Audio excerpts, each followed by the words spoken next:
Chosen one, listen. If you're watching this right now, struggling financially while everyone around you seems to prosper, I need you to understand something profound. You are not cursed. You are not forgotten. You are being prepared. There's a reason why chosen ones often find themselves broke, struggling, barely making it, while people with half their vision, half their heart, and half their integrity seem to be thriving. And no, it's not unfair. It's intentional. The universe doesn't make mistakes with its chosen vessels. Right now, you might be looking at your bank account with confusion, asking, God, why me? I'm trying to do good. I'm trying to walk the right path, so why am I still here? But what if I told you that your current financial struggle isn't a punishment? It's a promotion in disguise? If this resonates with you, do me a favor right now, hit that subscribe button, because what I'm about to share with you will completely shift how you see your current situation. And if this message transforms your perspective today, consider leaving a super thanks. It helps us continue bringing these life-changing messages to chosen ones around the world who desperately need to hear them. Here's what they don't tell you about being chosen. The universe will strip you of everything that would distract you from your purpose. Every single thing. Your comfort, your security, your safety nets. All of it must go. Because the wealth that's coming to you isn't just money. It's influence. It's impact. It's the kind of abundance that will affect generations. And here's the truth that will set you free today. Broke is not your destination. It's your training ground. Every bill you can't pay right now is teaching you compassion for those who will come to you later, desperate and broken. Every night you go to bed worried about tomorrow is building the kind of faith that can't be shaken when you're managing millions. Every moment of lack is programming you to handle overflow without losing your soul. The Bible says in James 1:2-4, "Consider it pure joy, my brothers and sisters, whenever you face trials of many kinds, because you know that the testing of your faith produces perseverance. Let perseverance finish its work so that you may be mature and complete, not lacking anything." You're not lacking because you're worthless. You're being completed. So before you skip this video, before you give up on your calling, before you trade your birthright for temporary comfort, stay with me, because by the end of this message, you'll understand exactly why your current poverty is actually proof of your coming prosperity. The universe is testing you. And chosen one, you're about to pass. There comes a moment in every chosen one's journey when everything starts falling apart. And I mean everything. Your job, gone. Your relationships, distant. Your savings, depleted. Your confidence, shattered. And you stand there, looking at the ruins of what used to be your life, wondering what you did wrong. But here's what's really happening. The universe is not destroying you, it's decluttering you. Think about it. Before a building can become a masterpiece, the land must first be cleared. Before a sculpture can emerge, the excess marble must be chipped away. Before gold can shine, it must be purified by fire. And before a chosen one can carry the weight of their destiny, everything that would crumble under that weight must be removed. Your broke season is your stripping season. The universe is removing every false foundation you've built your identity on. That job you thought defined you, it had to go because your calling can't fit into someone else's schedule. That relationship you thought completed you, it had to end because your assignment requires a level of focus that codependency destroys. That financial stability you clung to, it had to be shaken because you were trusting in your bank account more than you were trusting in divine provision. In Luke 5:4-7, Jesus told Peter, a professional fisherman, to throw his nets on the other side of the boat. Peter had fished all night and caught nothing. He was exhausted, broke, and probably embarrassed. But when he obeyed, the catch was so massive that his nets began to break, and he had to call for help. But notice this. Before the abundance came, Peter had to experience the emptiness. He had to fish all night with nothing to show for it. He had to feel the frustration of working hard and still being broke. Why? Because the blessing that was coming was so large that if Peter hadn't first experienced lack, he would have thought his own skill produced the abundance. He would have credited his technique, his experience, his effort. But the empty nets taught him something priceless. Your provision doesn't come from your ability. It comes from your obedience. Right now, you're in the empty net season. You're working, you're trying, you're doing everything right, and still nothing. But chosen one, this is setting you up for a catch so large that you'll know beyond any doubt that it wasn't you. It was him, and when that abundance comes, you won't become arrogant. You'll become grateful. You won't waste it. You'll steward it. You won't hoard it. You'll share it. The stripping season is painful, yes, but it's also purposeful. Every layer being removed is making room for something greater. Here's a truth that will challenge everything you thought you knew about leadership. You cannot lead people out of a place you've never been. And the universe is very intentional about taking chosen ones through the valley before positioning them on the mountain. Your current financial struggle isn't random. It's a humility initiation. You see, the wealth that's coming to you isn't just for you. It's for the thousands, maybe millions, of people who will one day look to you for guidance, for hope, for direction. And if you've never known what it feels like to choose between paying rent or buying groceries, how will you lead someone who's facing that choice right now? If you've never experienced the shame of a declined card, how will you minister to someone drowning in that embarrassment? If you've never felt the weight of financial failure, how will you encourage someone who's about to give up?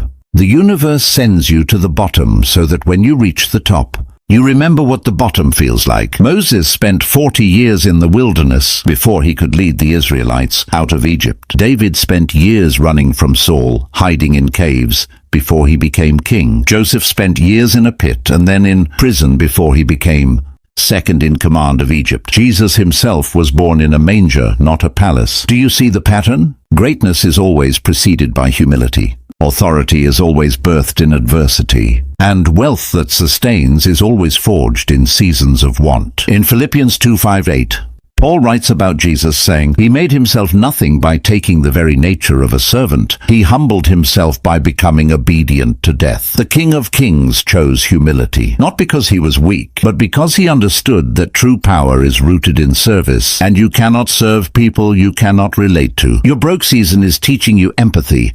It's crushing your ego. It's killing your pride. It's removing the subtle arrogance that whispers, "I'm better than those people struggling." No, chosen one, you are those people. And this experience is searing that truth into your soul so deeply that when the money comes, you won't forget where you came from. The humility initiation is one of the most important tests a chosen one will ever face, because money amplifies who you are. If you're arrogant when you're broke, you'll be insufferable when you're rich. But if you're humble in your poverty, you'll be dangerous in your prosperity. You'll use your wealth to lift others, not to elevate yourself. One of the most uncomfortable truths about being chosen is this: the universe will deliberately put you in situations where your usual survival strategies don't work. Your degree won't open the door. Your connections won't return your calls. Your hustle won't produce the breakthrough, and you'll be left standing there, completely exposed with nothing to rely on but faith. This is what I call the dependence detox, and it's brutal. Most people spend their entire lives building backup plans, safety nets and contingency strategies. And there's wisdom in preparation, absolutely. But chosen ones can't afford to put their ultimate trust in worldly systems because their calling will often require them to operate outside of those systems. You're being weaned off of dependency on man so that you can fully depend on God. Think about the Israelites in the wilderness. God fed them with manna from heaven, but it came with specific instructions. Gather only what you need for today and trust that I'll provide again tomorrow. Don't hoard it. Don't stockpile it. Don't try to secure your future through your own strategies. Just trust me, daily, completely. And what happened to those who didn't trust? Exodus 16:20 tells us, however, some of them paid no attention to Moses. They kept part of it until morning, but it was full of maggots and began to smell. Their lack of trust, literally,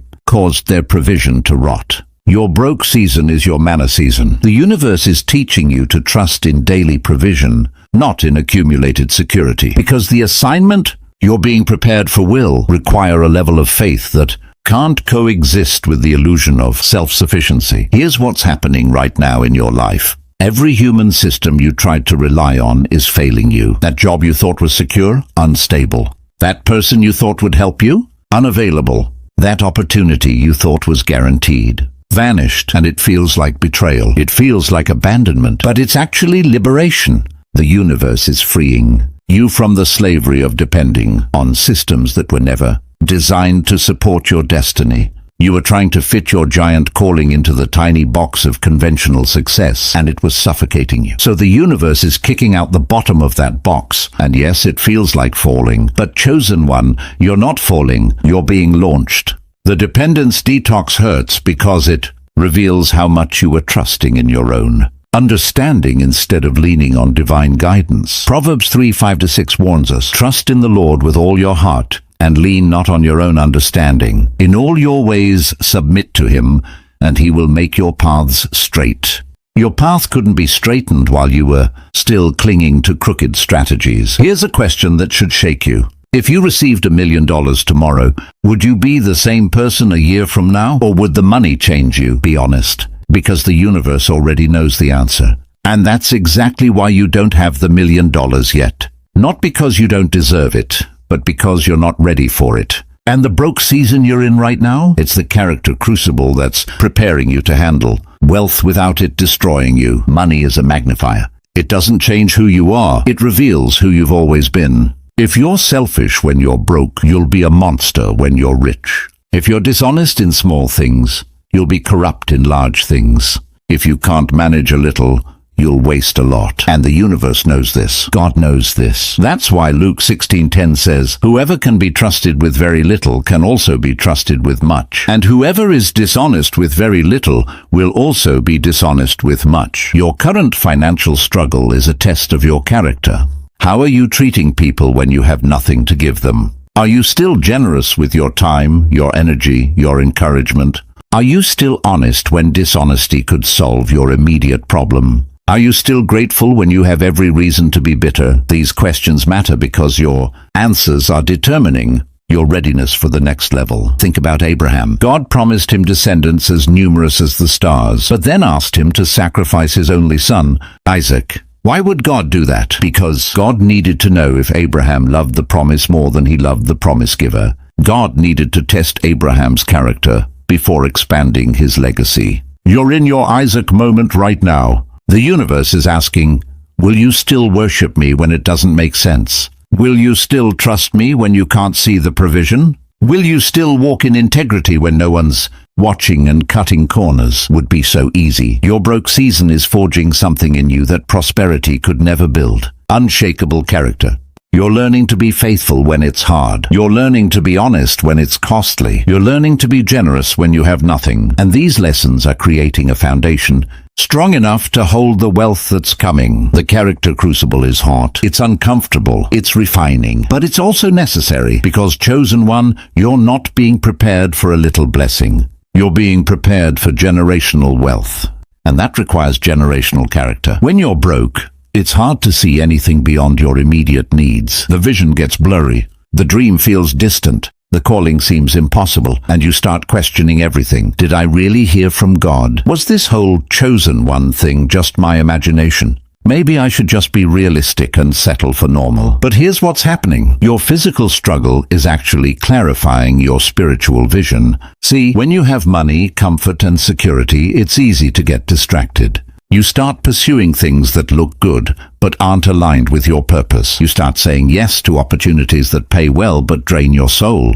You start building a life that impresses people, but disappoints your spirit. But when you're broke, all that noise disappears. The distractions lose their appeal, and you're left with the raw, unfiltered truth of what you're really called to do. Habakkuk 2:2-3 says, "Then the Lord replied, write down the revelation and make it plain on tablets so that a herald may run with it. For the revelation awaits an appointed time. It speaks of the end and will not prove false. Though it linger, wait for it. It will certainly come and will not delay." Your broke season is your write down the vision season, because when you have nothing else to hold on to, you hold on to the vision with a grip so tight that nothing can shake it loose. The struggle is burning away the superficial dreams and revealing the core assignment. This is why some of the greatest inventions, the most powerful ministries, the most impactful movements were born in seasons of lack. Martin Luther King Jr.'s "I Have a Dream" speech didn't come from a place of comfort. It came from a place of struggle. J.K. Rowling wrote Harry Potter as a broke single mother. Tyler Perry was homeless when he held on to his vision of creating content that would inspire millions. Your current poverty is forcing you to get crystal clear about what really matters. What are you willing to suffer for? What vision burns so bright in your spirit that you'll endure lack, criticism, and delay to see it manifest? What calling is so embedded in your DNA that you can't quit even when quitting makes logical sense? The answers to these questions are emerging right now in this broke season. And when the money finally comes, you won't waste it on things that don't align with that vision. You'll invest it with laser focus because the struggle taught you what's truly valuable. If you're chosen, you've probably noticed something painful. You've been walking this journey increasingly alone. Friends don't understand you anymore. Family questions your decisions. Your circle has shrunk to almost nothing, and the loneliness feels suffocating. But what if I told you that your isolation isn't rejection, it's incubation?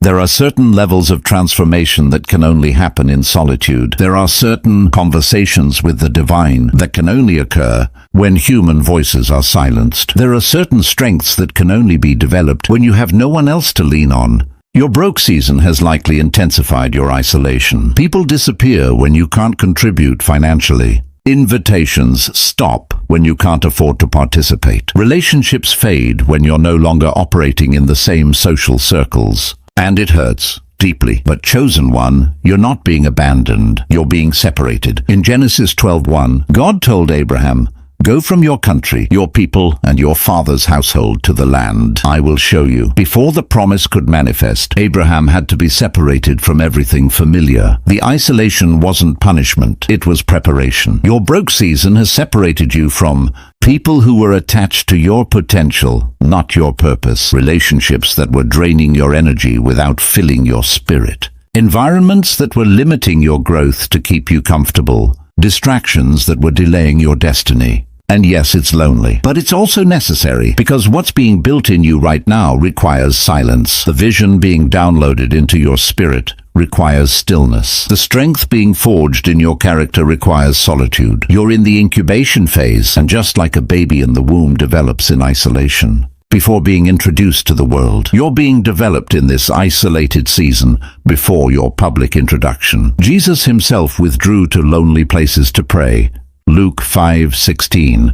If the Son of God needed isolation to maintain his connection with the Father, how much more do we need these separated seasons? Your isolation is teaching you self-sufficiency in God. It's teaching you that your validation doesn't come from the crowd. It comes from the Creator. It's teaching you that your provision doesn't flow through people. It flows through purpose. And when you finally emerge from this season, you'll emerge with such a clear sense of identity, such unshakable confidence, such deep spiritual maturity that the opinions of others will no longer have the power to derail you. Here's where it gets really spiritual. Your broke season is activating a level of faith that most people will never access. Because when you have money in the bank, faith is theoretical. But when your account is empty and you still trust that you'll eat tomorrow, that's activated faith. The universe is teaching you to operate in the invisible realm while navigating the visible world. Hebrews 11:1 defines it perfectly. Now faith is confidence in what we hope for and assurance about what we do not see. But how do you develop that kind of faith? Not by reading about it, not by hearing about it, but by living it, by facing situations where the physical evidence says one thing, but your spiritual knowing says another. You're broke in the natural, but you're being enriched in the supernatural. You can't see the provision with your physical eyes, but your spiritual eyes are watching divine arrangements being orchestrated on your behalf. You don't have the money yet, but you're developing the consciousness of someone who understands that wealth flows from the inside out, not from the outside in. This is the faith that moves mountains. This is the faith that opens doors no human can shut. This is the faith that calls those things that are not as though they already are. Think about Elijah and the widow of Zarephath in 1 Kings 17. There was a severe famine. The widow was down to her last meal, just enough flour and oil to make one final piece of bread for herself and her son before they starved to death. And in that moment of absolute lack, Elijah shows up and asks her to make him bread first. The audacity, right? But here's the key. She obeyed. She gave from her lack. She trusted the invisible promise over the visible evidence. And the Bible says, the jar of flour was not used up, and the jug of oil did not run dry, in keeping with the word of the Lord. Your broke season is your widow moment. You're being asked to give when it doesn't make sense, to trust when the evidence argues against it, to keep walking when you can't see the path. And every time you choose faith over fear, every time you choose obedience over logic, every time you choose trust over anxiety, you're activating a supernatural flow that cannot be measured by natural means. The faith you're developing right now will sustain you when you're managing millions. It will guide you when you're making decisions that affect thousands. It will anchor you when the enemy tries to convince you that you're losing what you've gained. You've been praying for the breakthrough. You've been declaring the manifestation. You've been believing for the shift, and still, nothing seems to be moving. The bills are still due. The account is still empty. The struggle is still real. And you're starting to wonder, God, are you even listening? Yes, He is. And here's the truth that will anchor your soul. The delay is not denial. It's divine timing. The universe operates on a timeline that doesn't match your urgency. But here's what you need to understand. The delay is protecting you from receiving something you're not yet equipped to handle. It's shielding you from success that would destroy you. It's keeping the blessing from arriving before the character, the maturity and the infrastructure are in place to sustain it. Ecclesiastes 3:11 says, He has made everything beautiful in its time, not in your time, not in the time that makes sense to you, but in the time, the divinely appointed, perfectly orchestrated moment when everything aligns. Think about Joseph. From the moment he received his dream at 17 to the moment it manifested when he became second in command of Egypt at 30, 13 years passed. 13 years of betrayal, slavery, false accusation, imprisonment, and being forgotten. Can you imagine the nights Joseph cried out, God, you showed me the vision. Where is it? But every year of that delay was necessary. Joseph at 17 wasn't ready to manage a nation. Joseph at 17 was arrogant, naive, and tactless. But Joseph at 30, he had been humbled, refined, tested, and proven. The delay didn't diminish his destiny.